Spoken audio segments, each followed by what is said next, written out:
Dear viewers, it's still the show Deen and Dunya. So we've been talking about single and hopeful.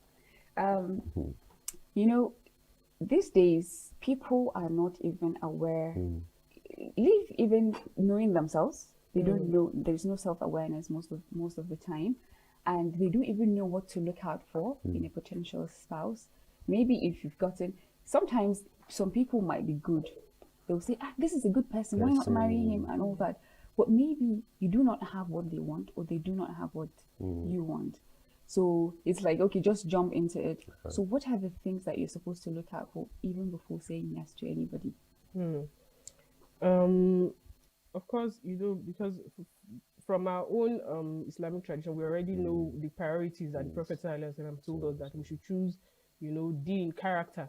But this issue of character is very important. A person can be very religious, very pious, be a good worshipper, but not have some certain characters, basic characters, kindness, respect for parents, respect for family. Some people are not family oriented at all. They don't know what it means, to be affectionate towards wife and children. So you will see women in some homes that they don't want to talk. Wives of clerics, wives that are feeling strangled in their marriage, but they cannot talk because the man is seen as a public figure. Everybody loves him. He's charismatic and all that. But at home, so that character is very important. Very important. Compatibility is an issue, whether we like it or not. The people say, "Oh no, just forget." As long as it's a good Muslim, just forget. Compatibility is, like you rightly said, you may not be his specification, what he wants. He may not have. There are some dreams and goals you have that do not align with his own. So you cannot force it. It causes problem in marriage where this is the direction this person wants to go, and then the other spouse is not feeling it. But what about compassion? That you say, okay, you do this for the sake of I love you. Yeah, of course, people sacrifice. People do sacrifice, but there's an extent to which sacrifice can go. Even the issue of love, there's an extent to which love can go. Sometimes the mistake is they do not talk about these things to know if it is the person they want before falling in love. So you're already in love now. Then you find out that this is not even the type of person I want, and that is where the heartbreak comes. And this is why premarital counseling is important, and even before you ever start a relationship, to be already grounded on who you are. I keep talking about this. You have to know who you are, your life purpose, your whatever it is you want to achieve in life, the way you want to live, you have to know it before you ever meet anybody. Because this is where the problem is. So you just fall in love. Love, they say love knows no. You can fall in love with somebody that is totally wrong for you. Sometimes I see a young girl, she's so beautiful, from a good home, and I'm seeing her working with somebody that looks very, very, obviously very responsible. And I'm like, what are you seeing in him? But it's love. They will tell you it is love. There was this situation that I told the parents, see, don't tell me you're in love. If your boyfriend before marriage, if he has the audacity to raise his hand and hit you, my sister, run. Because why would you tell me you're in love? Because you're not even married, and your boyfriend is telling you to kneel down because of what? Please. And asking you to do things that you don't want to do. If you have a sense of self-worth, self-confidence, nobody should tell you to force you. But a lot of girls, people do. It's just like even this money craze we're talking about. Many of the young boys why do they want so much money so quickly? To flex, to show their girlfriends to show their babes that yes, I have a ride and all that. So all these things matter. When you are forced to do things in a relationship that you know are not ideal, it is wrong. So for singles, my advice is for them to have a sense of self-worth first, to know where they are going in life, and also to not forget to look out for the red flags and avoid them.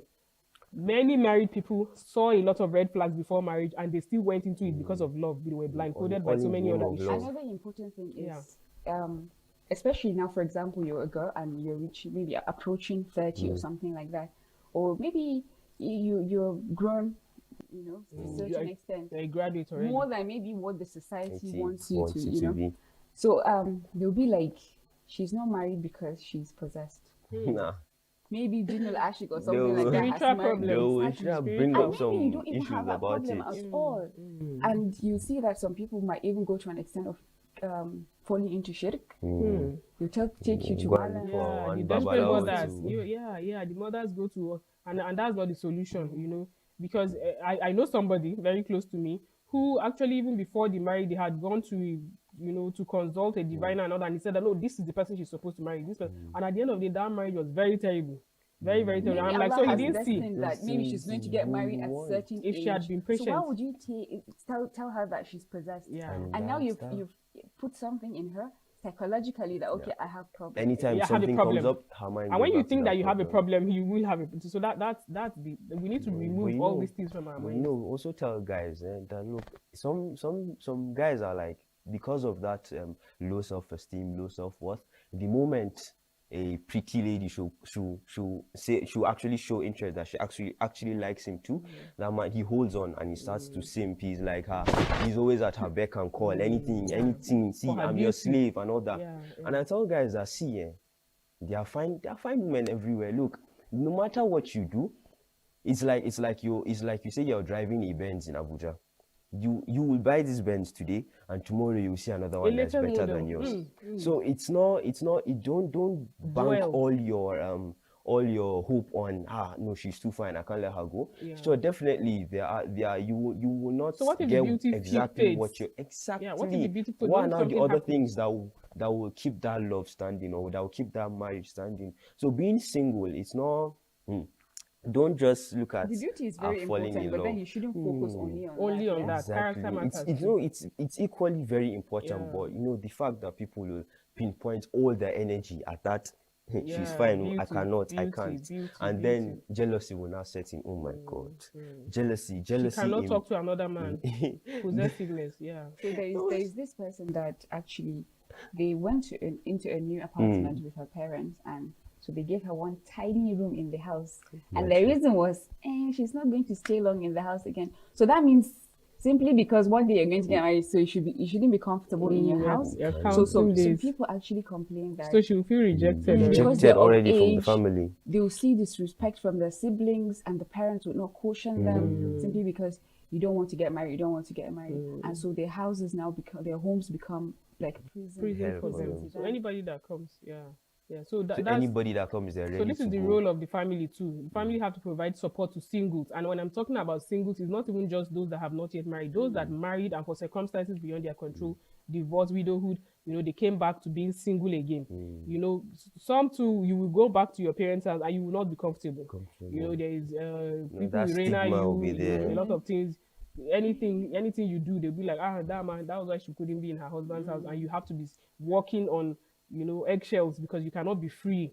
The society sees. And then many single against sisters, I wrote a book titled The Realities of Divorce. Now, okay, I've written 3 books. I have red flags in relationship before marriage. And when I did that, I did it with a seminar, and a lot of people were saying, yes, we saw these red flags and we are married, so what do we do now that we are in difficult marriages? So I wrote coping mechanisms in a difficult marriage, because some people don't want divorce, they just want a change in the circumstances. And then even after that, some people still go ahead that, okay, there's no way out, we have to. So I do the realities of divorce based on narrations from single against sisters that are interviewed. And it is not funny. They cannot tell you what they are going through, but it is not funny. There is a lot of problem. There's financial problem. There's sexual frustration. There is loneliness. There is stigma from family and friends. There's a lot of things that single against. So we need to consider them. We need to be empathetic. Empathy is very important. Whatever somebody's situation is, don't just look at her and say, why is she single? Or her mates are, look at her younger sister is married, her younger cousin is married, and this and that. Let's not be like that. She's not doing anything bad. So there's a lot of role that others have to play. The singles themselves have to have that self-confidence. You know where you're going, and you know what your relationship with your creator is, and you know that he has a time for everything. Even as you are making dua, you know that Allah knows. It's like somebody that wants a child. You may have it eventually, but there's a specific time for it. So that's how it is. And then for single against sisters again, there's sometimes this desperation. Let me just remarry, because people are already looking at me as if maybe I'm doing some immoral things and all that. It doesn't work that way. We need to try as much as possible to provide support. The Ummah needs to do better. The Ummah needs to do better. There's too many such stories.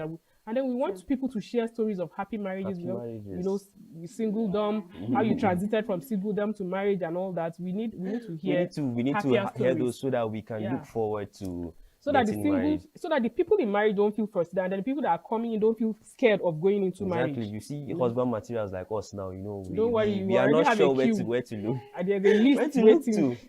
I'm sure after the program. It's still the show, Deen and Dunya, and the topic is single and hopeful. So we'll now ask our dear guests to tell us we as the single people, what can we do? What can we look out for? What are the right things to do? So, we've mentioned, he was mentioning, for instance, not to focus on some wrong things like money, like beauty. What I will also say is that be the quality you want. Some people be like, I want somebody that he has memorized the entire Quran. I want somebody that is intelligent. I want somebody that is focused. Be like that. You cannot be a girl that is just a slave queen, and then you say you want somebody that is very focused, very this and very that. There was this idea that you cannot be tell me that okay, love me for who I am when you're rude, you're unruly and all that. Habits. Exactly. When you have bad habits, build yourself. So nobody likes nonsense. Yeah. Exactly. So you have to be who you want. And it's wrong for somebody to say, you have to accept me like that. Me, I'm naturally hot-tempered. Even my parents know. No, please. If you have any bad habits, please drop them. Exactly. As find a a way to single be a better person. Find a way to always try to be a better person. Drop whatever bad habits. Pick good habits. If you want to marry somebody that is focused, that has a good direction in life, be that kind of person too. If you want somebody that is going to be, a kind father and all that, be that kind of person too. That everybody be a kind mother. Kind to children, kind to elderly ones. There are some people that when you just know that they are amiable, their personalities are good. So try as much as well to develop your personality. Good. Allah says, is there any reward for good other than good? If you are good, inshallah. We know, of course, sometimes good people suffer. I know sisters that are very good. When I look at them, I'm like, why are the men not, but it can be a trial. Everything is a trial, by the way. Exactly. That's something I want to tell singles again. Being married is a trial. Being not married is a trial. Having children is a trial. Not having children is a trial. Everything, every stage that you are in is a test from Allah on how you are going to prove. So whatever stage you are in, just be confident, just trust Allah, and then try as much as possible to be a better person. Inshallah. And then when you see red flags, please don't close your eyes due to love. Exactly. There are some red flags that are very obvious.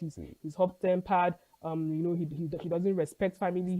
He's stingy. So many things that you will see, and you will know deep within your heart that this is not going to work. But we always say a broken relationship is better than a broken marriage. So it is better for you at that point. Try to detach yourself. Just collect the breakfast now, so you'll be happy later. And then seek advice and listen to advice. So that's basically my advice. So please, the married people, please share your success story so that the single people would like to get married. So if for the single people, be self-aware, work on yourself, and live your life unapologetically. Because I'll tell you that being single is one of the greatest seasons in your life. Thank you very much for taking our invitation. And inshallah, we hope that you're going to come over. It's a pleasure to be here. Next time. Pleasure to be so here. dear viewers, it's still the show Deen Dunya, and our topic has been single and hopeful. So stay tuned for more episodes, and inshallah, we'll talk about them and find solutions. Assalamu alaikum wa rahmatullah.